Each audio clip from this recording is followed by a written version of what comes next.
Halo bos, selamat petang, selamat petang. Saya Umpang. Hari ini kita kedai ada dapat yang kereta ni, Myvi ya. Baru siap spray cat saja. Baru siap spray cat. Lepas tu dah tengok dalam bersih kemas lah.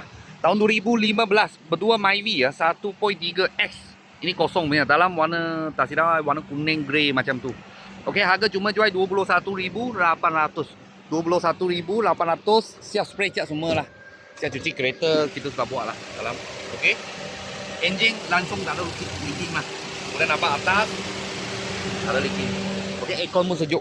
Aircon pun sejuk lah.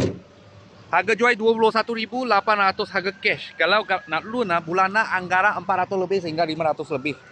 Okey, boleh nampak dulu punya owner sudah tukar sport rim lah. Sport rim banyak besar. Yokohama tahun 2024. Okey, dalam ada design lah. Ini kasih spray merah.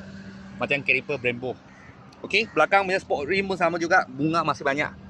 Tahun 2024, Yokohama 44. Okey, dalam macam ni. Okey, dalam bersih lah. Bersih, kemas. Mileage dia 108 aja. Okey, radio ada function, aircon sejuk lah. Myvi dia simple sajalah. Dia simple saja. Dia tak banyak button ke, function ke, tak ada. Tapi dia timing chain. Dia timing chain, 3 box lah.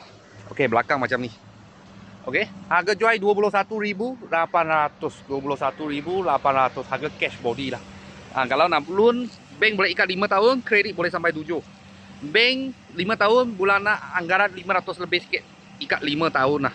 Kalau kredit, macam dokumen tak cukup, kuat ke, tak ada lesen ke, bulanan mungkin 500 lebih. Mungkin 500 lebih. Lebih kurang sajalah. Kalau ada apa murah-murah kita, saya akan video lagi. Thank you bos, thank you.